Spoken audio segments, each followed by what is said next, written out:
So yun, what's up guys? Welcome back once again sa ating munting channel. Panibagong araw, panibagong reaction video na naman guys ang inyong matutunghayan dito lang sa ating munting channel. At yan yung ating thumbnail dyan, no? Carla, kahanga-hanga.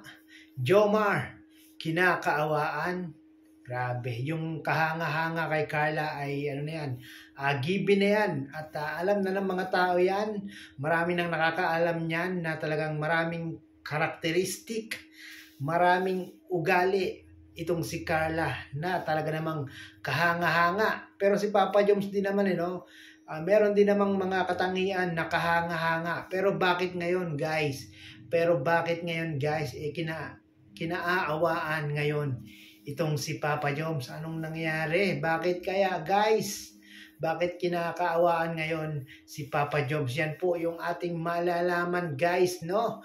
Pero bago po ang lahat, sa mga hindi pa nakaka-subscribe sa ating munting channel, paki-subscribe po para lagi po kayong updated sa ating mga ginagawang ganitong mga reaction video patungkol nga po sa Team Kalingap. Siyempre, especially sa Team Jomcar, no? Yan, hindi natin papahabain ang ating intro bago natin malaman kung bakit kinakaawaan ngayon si Papa Joms. Panoorin po muna natin kung ano yung mga katangian ni Carla na talaga namang kahanga-hanga, guys. So yun guys, panoorin natin to.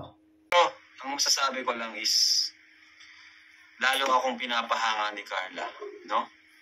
Lalo akong pinapahanga ni Carla. Grabe guys, no? Talagang si Kalinga Prab talagang hangang-hanga kay Carla guys. Grabe naman kasi si Carla talagang sobrang kahanga-hanga guys, no? Ultimo si Kalingap History talaga namang humanga kay Carla, no? Hindi lang daw mabait si Carla, hindi lang maganda, talagang napakabuting puso ni Carla at talagang nagmamahal din sa kanyang mga supporters, no? Kayo guys, ano pong katangian ni Carla ang inyong nagustuhan at ano pong ugali ni Carla ang inyong kinahangaan? Paki-comment down below nga po. Hirang babaeng kagaya ni Carla, no? Para siyang talagang wife material talaga si Carla pati sa ugali. Yes, totoo yan Kuya Rab, no? Guys? Talagang wife material itong si Carla. Naku, Papa Joms, maghahanap ka pa ba ng iba niyan? Naku, grabe. Malamang yan, hindi ka na maghahanap ng iba dahil talagang parang na kay Carla na ang lahat. Kayo din ba? Hindi siya yung basta-basta na lang na... Kami rin, Kuya Ral. Hindi siya basta-basta bumibigay, pati sa material na bagay. Tingnan mo, bihira siya mag-upload. Di niya sinasamantala yung kasikatan niya. Doon niya ako... Yun ang maganda ron guys. Hindi, itong si Carla ay hindi mapagsamantalang tao, no? Hindi talaga mapagsamantalang tao guys itong si Carla. Bagkos si Carla po ay mapagbigay na tao. Napakabait ni Carla guys, no? Naalala niyo yung sa Velvet Box, yung mga kukuning ambassadress. Si Carla po ay nagpaubaya. Si Carla po ay nag-giveaway sa mga Kalingap Angels na kakaunti po ang sponsor, sa mga Kalingap Angels na talaga namang nangangailangan ng tulong talaga guys, no? Yun, doon ko nagustuhan si Carla, no? Talagang doon ako humanga kay Carla na nagpaubaya siya, no? Pinahanga, di ba? Kung iba yan na may ganung YouTube channel, ma-live yun araw-araw, ma-upload ng vlog. Pero siya guys, andyan na yung biyaya. Pero hindi siya nag-upload nga Hindi siya nag-upload guys. Di ba? Kaya habang tumatagal, lalo akong pinapahanga ni Carla. Sa kabila ng kanyang kasikatan, di siya nagbago. Ganun pa rin siya. Tingin niya sa sarili niya.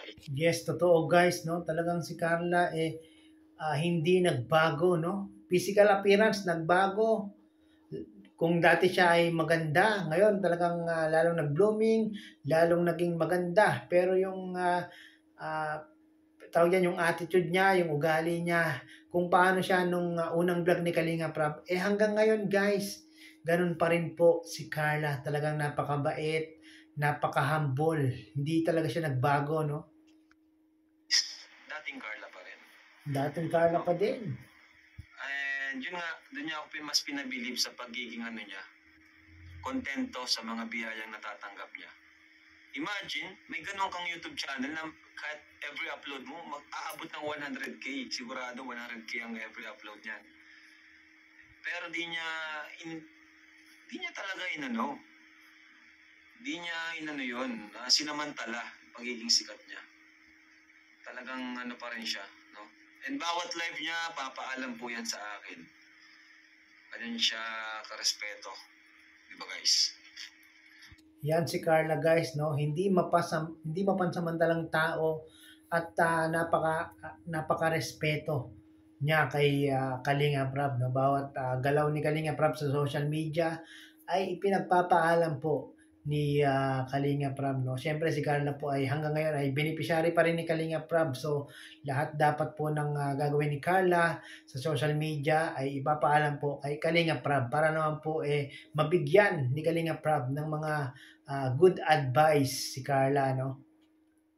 So yun, nakakatuwa si Carla. Even dun sa last episode, yung mga sinabi niya kay Joms, nakakabilib din po talaga. Si Carla bihirang magsalita pero yung lumalabas sa kanyang mga sinasabi ay talaga namang kapupulutan ng aral, lalo na sa mga kaedad niya. No, hindi siya yung basta-basta. Yes, totoo yan guys, no? Lahat ng lumalabas sa bibig ni Carla, even though si Carla po ay talagang less talk, minsan lang magsalita, pero lahat po ng lumalabas sa kanyang bibig, mga kababayan, mga kalingap, mga ka-team Jomcar, no? Totoo po yan guys, totoo po yan, lahat po ng lumalabas sa kanyang bibig talagang napaka totoo at marami kayong mapupulot na aral, no? Lang. Kaya yun. Siyempre, congrats kay Viancy sa bagong bahay, no? Naluhalo ang topic natin. So yun guys, yun po ang mga ugali ni Carla na talaga namang kinahangaan ni Kalinga Prab. Talagang believe na believe si Kalinga Prab kay Carla. Sino ba namang hindi bibilib kay Carla guys? Di ba? Grabe. Mabait na, maganda pa, napaka-humble, may pusong kalingap, 'di ba guys, no? Yan yung mga karakteristik ni Carla na talaga namang nagugustuhan ng mga supporters, no? Ito naman, dito naman tayo sa kabilang banda naman tayo guys, kay Papa Joms. Bakit nga ba kinaawaan itong si Papa Joms guys? Ito, panoorin naman natin. Pag Jomcar naman, medyo may pagka-good vibes. Medyo may pagka-good vibes ang Jomcar. Na minsan naawa ako kay Joms. Grabe guys, no? Minsan daw naaawa si Kalinga Prab kay Papa Joms. Biro nyo, si Kalinga Prab na yan, ha? Kinaawaan si Papa Joms. Bakit kaya guys? Pag nakikita ko si Joms, naawa ko. Shoutout kay Papa Joms. Hindi ko alam ba't pag nakita kita, naawa ako sa'yo. Grabe. Ba't ganun si Kalinga Prab? Ba't naaawa kay Kalinga Jomar? Siguro sa mga vlogs ng ating Jomcar, laging tawag dyan, laging naiiyak si Papa Joms, no? Ako din, naaawa rin ako kay Papa Joms pag pag panayang iyak ni Papa Joms Kahit ako, napapaiyak din Parang malungkot si Joms ngayon Hindi ko alam Ano ba? Kaya sa sunod na vlog, sabi ko pag malungkot, hindi ko na i-upload yan. Joms, pag malungkot yan, ayaw ko nang i-upload yan. Yung mga viewers natin, nalulungkot. Totoo yan, Kuya Rab, no? Talagang pag malungkot ang Team Jomcar, si Jomar at si Carla, pati mga solid supporters ng Team Jomcar nalulungkot, nadadala talaga sila sa mga sa mga galawan, sa mga eksena. Grabe.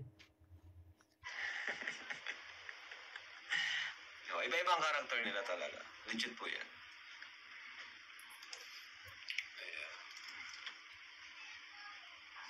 So yon guys, napanood natin ang naging live ni Kalinga Prab kagabi, no? Yan, hinighlights lang po natin ang part na kung saan tinapik ni Kalinga Prab itong si Jomar at si Carla, no, na kung saan si Papa Joms daw ay kinakaawaan ni Kalinga Prab sa pag may mga shoot daw, guys. Grabe.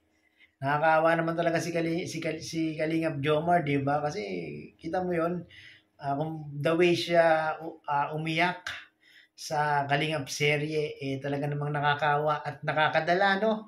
Nakakadala yung mga pag-iyak-iyak ni Papa Joms, eh. Yan, Papa Joms, ha, sabi ni Kalingap Rob, dapat ano na, hindi na malungkot, dapat masaya na, good vibes na. Yung susunod na part, ha, ayaw niya daw, ayaw daw i-upload ni Kalingap Rob pag malungkot. Papa Joms, huwag ka nang iiyak, ha? Lalaki tayo, huwag kang iiyak. Dapat tibayin mo ang loob. Yan, tapos guys, yung si Carla naman, 'di ba? Yung mga kahanga-hangang ugali ni Carla. Yan.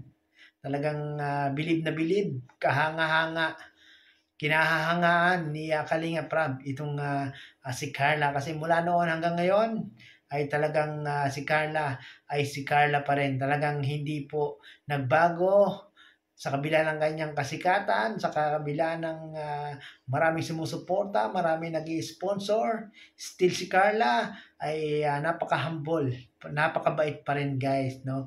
So yun, guys, sa mga hindi pa nakakapanood ng full video ni Kalinga Prab kahapon, yan, pakipanood nyo po sa kanyang YouTube channel. At marami pa pong itinapik si Kalinga Prab dito, guys.